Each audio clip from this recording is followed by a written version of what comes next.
जय माँ मातंगी, जय माँ छिन्नमस्ता, जय माँ बगलामुखी। मेरे प्रिय साधकों और दर्शकों, आज एक और महत्वपूर्ण मंत्र प्रयोग वाला वीडियो आप लोगों के सामने लेकर आया हूँ। हमारे जितने भी साधक है, शिष्य है, उनके बहुत काम आने वाला ये मंत्र है। इस मंत्र के बगैर वैसे तो हर एक साधक शिष्य अधूरा है। ये मंत्र हर एक साधक के पास होना चाहिए। हमारे जितने दर्शक हैं वो भी इसे लिख कर रखें या याद कर लें। बंगाल में एक बहुत ही प्रचलित विद्या है। इस विद्या को कर देने से इंसान कांपने लगता है और वो विद्या का नाम है बाण मारन विद्या। अब ये जो बाण मारन विद्या है, इसके कितने प्रकार हैं?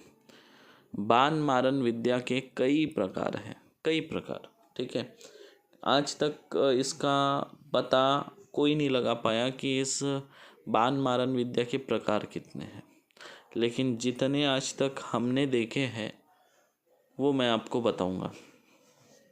क्योंकि कोई इसलिए पता नहीं लगा पाया क्योंकि हर बार कुछ ना कुछ लेटेस्ट होता है।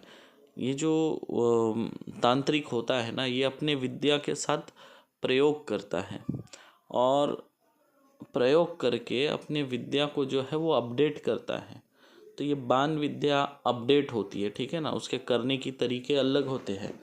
तो इसमें जो है तांत्रिक समझदार होना चाहिए, साधक जो है वो समझदार होना चाहिए कि बाण विद्या किस तरह अपडेट हुई है, वो समझना चाहिए। ये सब समझने में, याद रखिए, ये सब समझने में इंसान का अनुभव काम आता है, साधक का अनुभव।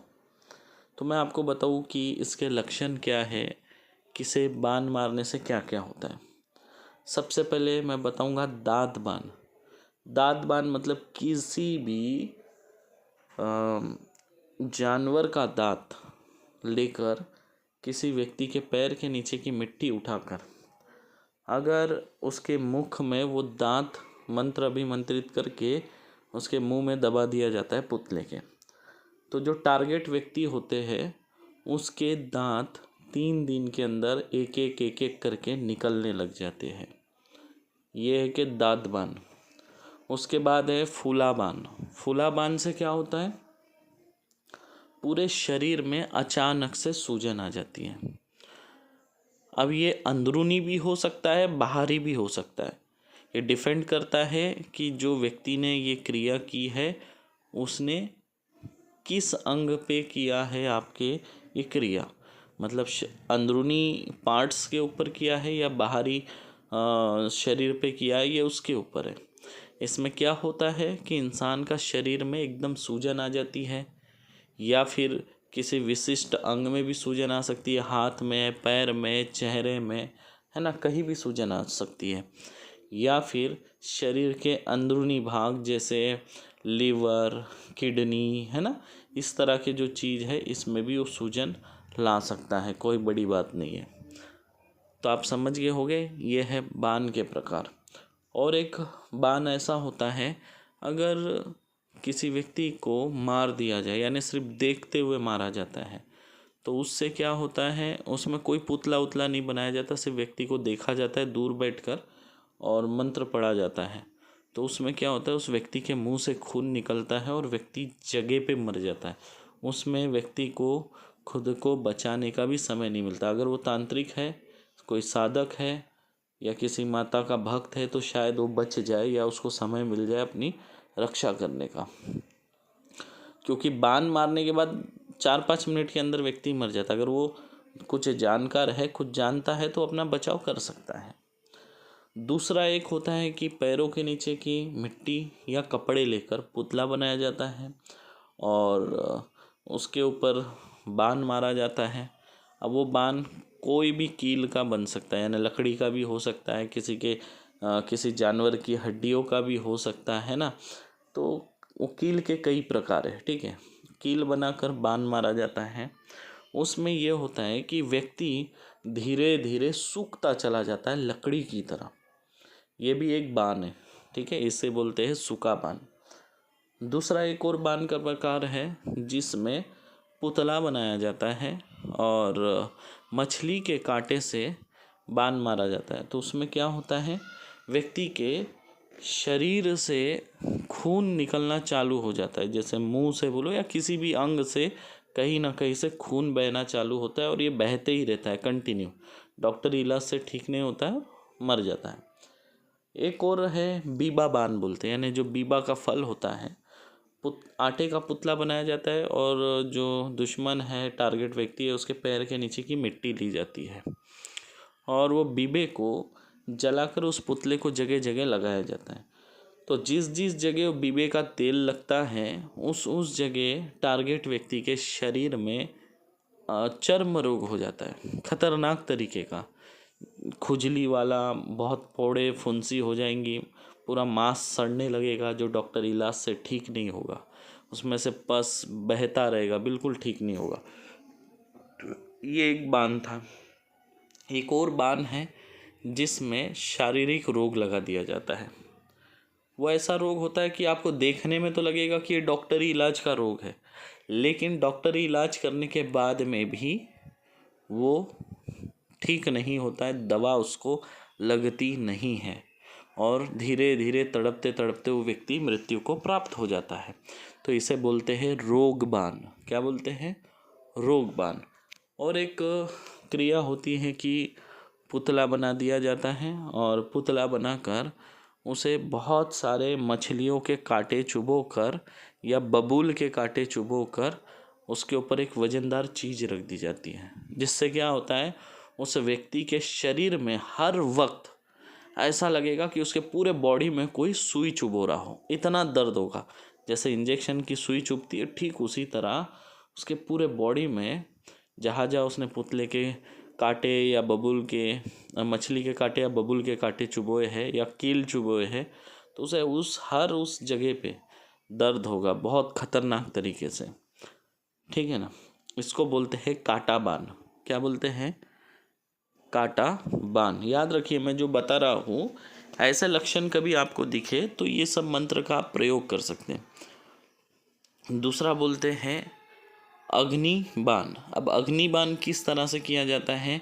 इसमें शमशान में जो चिता की कोयला होता है, यानी चिता जल जाने के बाद नीचे कोयला बचता है, कोयला मिल ही जाता है शमशान में थोड़ा बहुत, है ना? वो कोयला कुछ लोग लाते हैं, जो ये बाण मारने वाले जो बेकार लोग हैं ये लोग लाते हैं। लाने के बाद क्या करते हैं, टारगेट व्यक्ति का एक तो मिट्टी का भी पुतला हो सकता है, ये पुतला कपड़े का भी हो सकता है, ठीक है ना, या आटे का भी हो सकता है। उस पुतले को बनाकर अभिमंत्रित करके टारगेट व्यक्ति के नाम से उस कोयले को जलाया जाता है और उस कोयले के ऊपर इस पुतले को तपाया जाता है।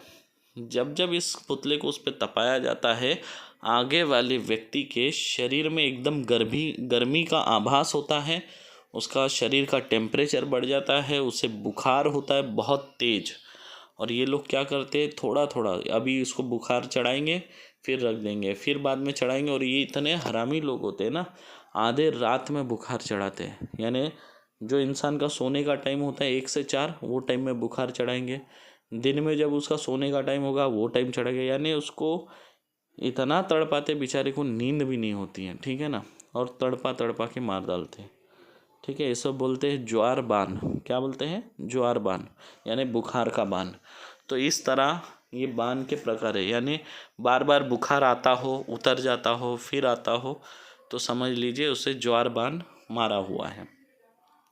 और बहुत सारे बाण के प्रकार, अगर मैं बाण के प्रकार बताऊं तो ये वीडियो कम से कम मुझे लगता है आधे 1 घंटे का बन जाएगा। अगर से बाण के मैं प्रकार और उसके साइड इफ़ेक्ट बताते बैठूं तो कम से कम 10-12 वीडियो ऐसे ही बन जाएंगे। तो चलिए, इस बाण को कैसे काटोगे इसके बारे में मैं स्वयं सिद्ध मंत्र दे रहा हूँ और प्रयोग बता रहा हूँ। अब इस प्रयोग को करने के लिए आपको क्या लगेंगे? आपको लगेंगे 7 नींबू और 1 लोटा पानी। क्या लगेंगे? 7 नींबू, 1 लोटा पानी।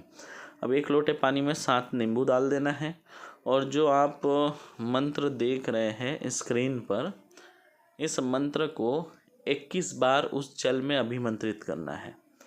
अभिमंत्रित करने के बाद आप क्या करेंगे, वो जो नींबू है वो पानी में से निकाल लेंगे। निकालने के बाद ये जो पानी है उसके आँखों पे मारना है, ऐसे छिड़कना है 3 बार। कितने बार? 3 बार। और उसके बाद ये पानी उसको पिलाना है आधा, और आधा बचे हुए पानी को स्नान करने के जल में मिला के स्नान कराना है। और जो नींबू है वो 7 नींबू उसे 7 दिन तक पीने के लिए देना है। ठीक है, रोज़ एक नींबू शरबत बना के पी लेगा। तो इस तरह से क्या है, बान उसका कट जाएगा। और जो 7 नींबू दिया है उसको कंटिन्यू 7 दिन तक अगर बान आ भी रहा है तो उससे बचाएगा। क्या होता है ना, अक्सर जो तंत्र क्रिया करने वाले जो लोग हैं उनका बान कटने के बाद उनको पता चल जाता है, तो वो 7 दिन के अंदर वापस कभी भी वो बान पलटा सकते हैं। तो इसलिए 7 दिन का प्रोटेक्शन होता है। 7 दिन तक वो नींबू पीता रहता है तो बान आने का चिंता नहीं। और याद रखें, जिसका बान आप काटते हो, बान काटने के साथ साथ उसे ताबीज़ बना के दे सुरक्षा का, क्योंकि अगर सुरक्षा का ताबीज़ होना बहुत ज़रूरी है। दूसरी एक बात याद रखें, अगर आप जो साधक है, हमारे शिष्य हैं या दर्शक हैं, अगर आप किसी का भी बान काट रहे हो तो काटने से पहले ये याद रखें, अपने शरीर की सुरक्षा अवश्य करें, क्योंकि वो बान जो टारगेट व्यक्ति के ऊपर छोड़ा गया है वो बान आपके ऊपर भी पलट सकता है, या जो आगे वाला जो व्यक्ति है जो ये क्रियाएं कर रहा है वो आपके ऊपर एक बान एक्स्ट्रा भी छोड़ सकता है। याद रखिए, टारगेट उसको पता है ये टारगेट व्यक्ति के साथ है, बान काट रहा है तो आप पे भी बान छोड़ सकता है। तो इसलिए अपनी सुरक्षा करें और उसके बाद ही किसी का बान काटें, नहीं तो आपको नुकसान हो जाएगा और आप खुद इधर उधर भटकेंगे अपना इलाज करने के लिए। ऐसा ना हो, इसलिए मैं हमेशा समझाता हूँ हमारे जितने भी साधक हैं, दर्शक हैं, कोई भी क्रिया करो, एक साधारण किसी को पानी भी क्यों ना पढ़ के दे रहे हो, उससे पहले अपने शरीर का सुरक्षा करो। क्या पता जिसके साथ वो जो व्यक्ति आपके साथ आया है उसके साथ क्या चीज़ है, आपको पता है क्या? अगर जो व्यक्ति आया है आपके सामने, अगर उसके पेट में दर्द है और आप पेट ठीक होने का मंत्र पढ़ के दे रहे हो और उसके शरीर में कोई जीन बैठा होगा तो वो जीन सीधा आप पे वार करेगा। इसलिए शरीर सुरक्षा अवश्य करें। आशा करता हूँ वीडियो अच्छा लगा होगा।